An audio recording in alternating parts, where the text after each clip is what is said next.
Alors, vous dites que vous ne parlez pas des Juifs, vous en parlez quand même. C'est vous qui m'en faites parler. D'accord. Je parle. Il y a un chapitre quand même où vous rappelez que, et on peut vous suivre tout à fait là-dessus, que l'assimilation des Juifs a été un exemple. Des Juifs français. En même temps, oui, bien absolument. Sûr. Bien sûr. Mais en même temps, quand vous dites que se dire un Juif d'affirmation, c'est déjà sortir du modèle, comme vous l'avez fait la dernière fois en recevant dans votre émission, c'est pas dans le livre. Ah non, j'allais vous le dire. Non, mais dans l'émission On n'est pas couché, vous receviez Bernard-Henri Lévy. Vous faites commencer quand même le communautarisme très tôt. Je veux dire, on sort du modèle dès lors qu'on se dit un Juif d'affirmation, dès lors qu'on se dit Juif. Écoutez, j'ai écrit un livre, le précédent, qui était un roman, qui s'appelait Petit Frère, d'ailleurs pour lequel vous m'avez reçu. Absolument. Et dans lequel j'avais déjà expliqué tout ça. Je vais aller très vite, puisque je pense effectivement que le modèle assimilationniste français est très exigeant. Il n'est pas sans contrainte, c'est le moins qu'on puisse dire. Et il n'est pas sans danger, non plus, j'en suis conscient. Il est, ce qu'a défini le duc de Clermont-Tonnerre à la tribune de l'Assemblée nationale, rien aux Juifs en tant que nation, tout aux Juifs en tant qu'individu. C'est ça le modèle français, que ça plaise ou non, c'est comme ça. Et les Juifs français l'ont adopté avec enthousiasme. Parce que ça les émancipait.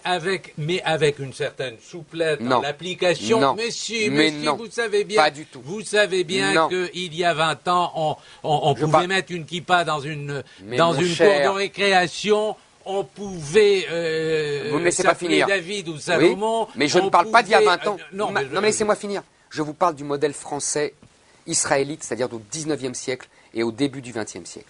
Depuis les années 70, après la guerre des 6 jours, après mai 68, dans les années 70, il y a un mouvement dans les Juifs français pour desserrer l'étau assimilationniste et pour justement venir dans... Qu'est-ce que c'est la laïcité française? C'est la différence stricte entre l'espace privé et l'espace public. Quand vous me dites une kippa dans la cour de récréation, elle n'a rien à y faire.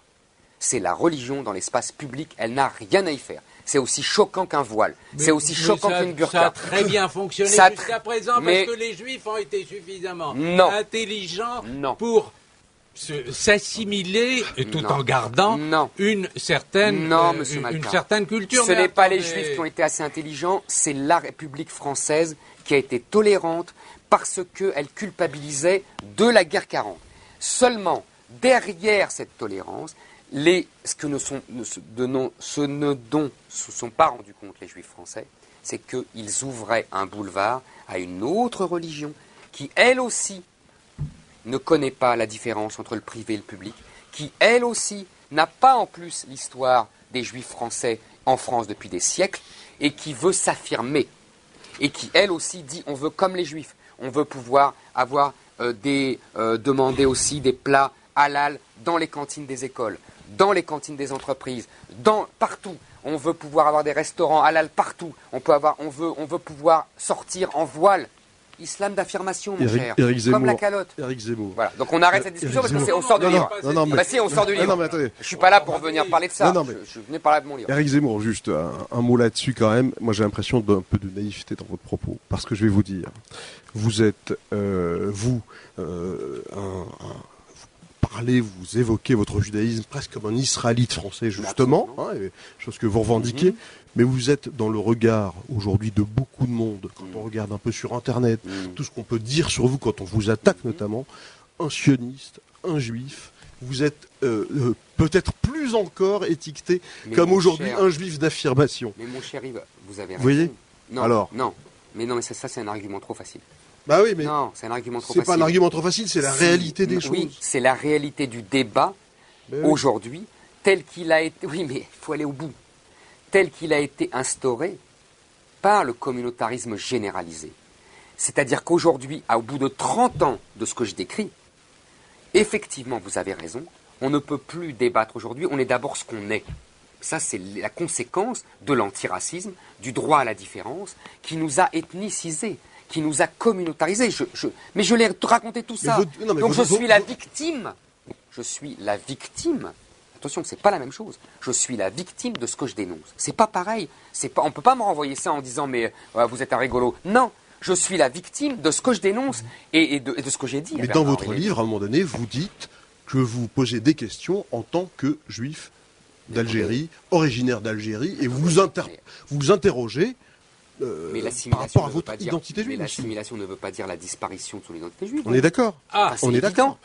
Heureux de vous l'entendre. Encore une fois, c'est pas évident dans ce que vous écrivez. Mais vous comprenez mal, pardonnez-moi. Excusez-moi. Je suis désolé. Je suis désolé. J'essaye d'écouter ce que vous dites et de lire ce que vous écrivez. D'ailleurs, c'est un livre qui est, qui est un livre bien écrit, qui est avec du style, qui est très pertinent sur bien des points, qui est un peu nostalgique, parce que vous dites mélancolie. Alors, bon, vous faites remonter la rupture à Waterloo. C'est vrai, vous dites que c'était mieux, la chanson française, c'était mieux Brassens, Ferré et je suis pas le seul à le dire. Et d'autres plutôt que la chanson contemporaine. Vous dites que Poussin, c'était mieux que Picasso. C'est mon goût. Non, que De Gaulle, c'est mieux que Malraux. Très bien. Non, mais attendez, mais ça c'est mon goût. J'ai le droit d'avoir excusez-moi d'avoir un goût par Très bien, très bien. Non, moi, je vous rejoins sur pas mal de choses. Bon, alors. On m'a demandé un jour comment j'étais français. J'ai dit par Hugo, par Brassens et par Rachy. Mais on sera d'accord sur Hugo. Ah, mais sur Rachy aussi. Non, mais Rachy, c'est un juif français qui existait ici depuis. Mais vous avez. Parce que quand vous parlez. Mais vous avez 100 fois raison. Aujourd'hui, ce serait mais je vous communautariste. Pas du tout. Il est très français. Mais il vivait en 1040. Mais voilà. Mais non seulement je vous suis, mais je vous approuve. Je vous rappelle que Rachy, en fait, a mis énormément de mots français dans ses commentaires de la Torah. Et qu'en plus, ce sont les rabbins français de Troyes qui ont imposé aux juifs français, dès le XIIIe siècle, si je ne dis pas de bêtises, de renoncer à la polygamie pour s'aligner justement sur le modèle monogame chrétien. C'est exactement ce que je défends. Exactement. Alors, oui. En plus, avec du style, avec une on est clarté bien d'accord, très française, avec exactement. Un amour du vin, il était vigneron. Et alors, mais on est d'accord là. À 1040. Mais on est bien d'accord. Il nous reste peu de temps et on va quand même essayer d'avancer un peu dans le débat parce que votre dernier chapitre, il est consacré beaucoup à la place de l'islam dans la République, à cette immigration d'origine notamment maghrébine. Et je vais citer une phrase de votre livre en page 247 qui dit: les musulmans, vous êtes allés les voir, vous les avez regardés avec leur turban et leur djellaba, vous voyez bien que ce ne sont pas des Français. Ceux qui prônent l'intégration ont une cervelle de colibri, essayez d'agréger de l'huile et du vinaigre, agitez la bouteille, au bout d'un moment, ils se sépareront de nouveau. Les Français sont des Français, les Arabes sont des Arabes. Ça, c'est une phrase du général de Gaulle que vous citez dans votre livre, qui est dans un certain contexte, qui est celui... On est en 1960, voilà, de l'Algérie. La guerre d'Algérie. Bien sûr. Quand vous la reprenez aujourd'hui, et que vous semblez quand même plutôt adhérer à cette vision... Je pose une question, vous avez vu après. Vous posez une question. Je dis après, est-ce qu'il a... L'homme qui a toujours eu raison, est-ce qu'il aura raison encore pour ça? Alors votre réponse là-dessus, c'est-à-dire qu'est-ce que ça veut dire aujourd'hui si on n'arrive pas à se mélanger entre les Français et les Arabes en France, comment on fait? Écoutez, votre livre est un peu paniquant sur ce point. Ah non, mais mon livre est très pessimiste, je vous l'accorde volontiers. Écoutez, c'est très simple, c'est pas seulement, si vous me permettez, c'est un peu réducteur de dire que c'est sur l'islam, parce qu'en fait, je crois, dans mon dernier chapitre, avoir établi que nous retrouvons deux phénomènes fondamentaux de l'histoire de France, qui remontent à plusieurs siècles. Le premier élément fondamental, qui est le dynamisme démographique. C'est-à-dire que la France a toujours été la grande puissance démographique de l'Europe, jusqu'au XVIIIe siècle. On l'appelait la Chine de l'Europe. Il y a eu un creux au XIXe, comme par hasard, vous savez, à partir de 1812, de la campagne de Russie. Ça vous intéressera. Et que ce creux n'est reparti, vous savez quand? Ça va encore vous agacer, qu'en 1942. Et depuis, nous sommes le pays le plus dynamique démographiquement d'Europe.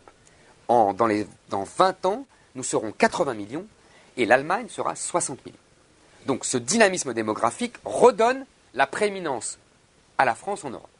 Mais ce dynamisme démographique est fondé en grande partie sur, contrairement à ce que prétendent ceux que j'appelle les Lysenko de l'INED, qui nous disent que c'est 0,1% l'influence de l'immigration sur la démographie française, c'est comique, quoi.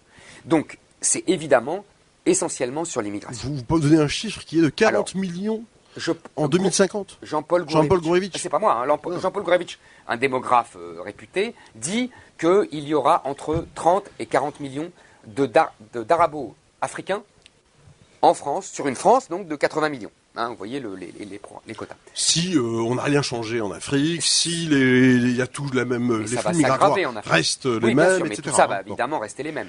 On est comme ça depuis 20 ans, vous savez. Bon, bref, passons. On n'est pas là pour parler politique. Non, alors, donc, premier élément, le dynamisme démographique. Deuxième élément, ce qui me fascine, ce qui me terrifie et me fascine, c'est que la France est le pays des guerres civiles. La France est le pays des guerres civiles, il y a beaucoup d'explications, des explications sociales, des explications historiques. Il y a une explication que je trouve très intéressante d'Emmanuel Todd, qui dit que c'est parce que nous sommes le seul pays à avoir deux modèles familiaux, à avoir eu longtemps deux modèles familiaux différents qui s'opposaient. Et là, aujourd'hui, nous retrouvons nos deux modèles familiaux entre le modèle exogame français, c'est-à-dire que ce que les anthropologues appellent l'échange des filles, vous savez, on donne nos filles, c'est le modèle français, et le modèle endogame musulman, qui garde ses filles pour les cousins. Donc vous voyez, il y a de nouveau deux affrontements de modèles familiaux. Merci. Et donc, qu'est-ce qui se passe aujourd'hui? Il y a une uniformisation de certaines régions, l'exemple typique étant la Seine-Saint-Denis, d'après Michel Tribala, la démographe que je cite, et qui va sortir un livre bientôt là-dessus, on aura dans 20 ans, dans 10 ans, 90% de la population de Seine-Saint-Denis, par exemple, qui sera arabo-musulmane. Africaine ou arabo-musulmane. Donc, qu'est-ce qui se passe aujourd'hui? On le voit, ça a déjà commencé. Ça a déjà commencé avec les Juifs, d'ailleurs, qui quittent les quartiers, qui quittent la Seine-Saint-Denis après l'intifada de 2000, vous vous souvenez? Et les Français font ça depuis très longtemps. Tous les Français font ça depuis très longtemps. Depuis 20 ans, il y a un départ petit à petit qui s'accélère. Donc, il y a une uniformisation ethnique, religieuse, dans certaines régions de France. Et moi, je pense, au vu de l'histoire de France, au vu du dynamisme islamique aujourd'hui, qu'il y aura des revendications juridiques, politiques. Dans ces territoires. Dans ces territoires, et que, je finis, en général, on a déjà connu ça dans l'histoire de France. C'est quoi les revendications? C'est par exemple, une autonomie, une différence. Une autonomie de la Seine-Saint-Denis. Mon cher Yves, l'islam ressemble en cela au judaïsme. C'est que sa loi religieuse est aussi son code civil. Enfin, les Juifs à Deauville, c'est une blague qui demande l'autonomie à Deauville. Hein, je vous le dis. C'est une blague. Mais parce que, justement, on en revient à notre discussion de tout à l'heure. Les Juifs ont renoncé à ce que leur Torah soit le code civil. Donc, il y a une partie des musulmans qui n'ont pas renoncé à cela. Et donc, on le voit déjà en Angleterre, avec des revendications d'application de la charia, la religion est un code civil. Et je ne vois pas pourquoi ils ne demanderaient pas. C'est ça le danger. Et je vous disais, on a déjà connu ça en France. Le fameux siège de La Rochelle, vous savez, dans les Trois Mousquetaires, par Richelieu, c'est parce que La Rochelle, qui était une république, qui était une ville protestante, a demandé un statut de république autonome, en fait, avec des lois spéciales, avec une religion différente de celle des autres. Et ça s'est fini par un siège sanglant. Et ce que je dis, on revient à Rome, parce que la chute de Rome, c'est ça. C'est-à-dire que c'est des populations immigrées, à l'époque c'est des Goths, des Wisigoths, qui venaient travailler depuis des siècles, et qui, à partir du IVe siècle, ont basculé dans la revendication d'autonomie. Ça s'est fini en des royaumes indépendants. Alors vous terminez en disant, il va y avoir une guerre civile. Une menace de guerre civile. Voilà. Alors c'est quoi une guerre civile? Qu'est-ce que vous entendez par là? Une guerre civile, c'est une guerre civile. C'est-à-dire des affrontements. Vous savez, André Gérin, le maire communiste de Clichy-sous-Bois, je crois, je ne dis pas de bêtises, dit dans son livre, ce que je vis à Clichy-sous-Bois, c'est tous les jours des actes de guerre civile. Quand il y a des émeutes de banlieue et qu'ils tirent sur des policiers, qu'est-ce que c'est?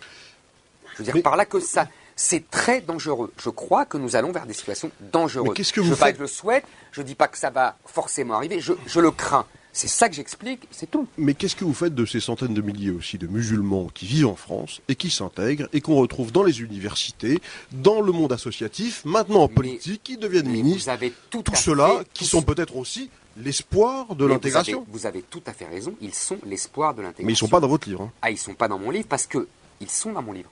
Eux aussi, dès qu'ils peuvent, ils fuient ces quartiers. Eux aussi, vous avez tout à fait raison. Il y a une partie des musulmans aujourd'hui qui fuient comme leurs compatriotes catholiques, juifs, qui fuient ces quartiers. Vous avez tout à fait raison. Et eux, Ils veulent s'intégrer. Vous Ils savez veulent que adopter le il y modèle a beaucoup de français. juifs qui sont partis de Sarcelles à Neuilly aussi. Mais bien sûr, mais vous bien voyez, sûr. parce que Mais bien sûr. à un moment donné aussi, Mais, oui, le ghetto fatigue. Oui, le ghetto fatigue. Et puis quand on réussit dans Mais la je vie, suis- non, mais vous avez raison. pour reprendre une formule Mais de vous Jacques avez- Séguéla, on part à Neuilly. Absolument. Mais ce que je veux dire par là, c'est que là, c'est pas seulement parce qu'on réussit. On réussit un peu mieux, oui, mais c'est aussi parce que la vie devient impossible, qu'il y a une empreinte et une surveillance des filles par les grands frères, des imams qui surveillent, sans parler des bandes de délinquants. L'ambiance est difficile, tout le monde le sait. Donc, vous avez tout à fait raison, il y a beaucoup de musulmans qui veulent devenir français, qui veulent vivre à la française, mais qui fuient eux aussi. Alors Éric Zemmour, on a encore beaucoup de questions à vous poser, mais on est obligé d'arrêter là. D'abord parce qu'on ne peut pas évoquer des problèmes politiques, c'est le premier tour des élections régionales. C'est dommage d'ailleurs que votre livre ne soit pas paru pendant ou avant le lancement du débat sur l'identité nationale, parce que c'est vrai qu'il évoque le débat sur l'identité nationale finalement focalisé sur l'immigration, et vous évoquez le problème, la question culturelle, la question historique, la question démographique, et voilà, c'est un livre qui a du style en plus, il y a une culture historique, il y a beaucoup de choses qui irritent, il y a beaucoup de choses sur lesquelles on n'est pas d'accord, et en tout cas je ne suis pas d'accord, et je l'ai exprimé tout à l'heure. Merci en tout cas d'avoir été avec nous. Mélancolie française aux éditions Fayard de Noël.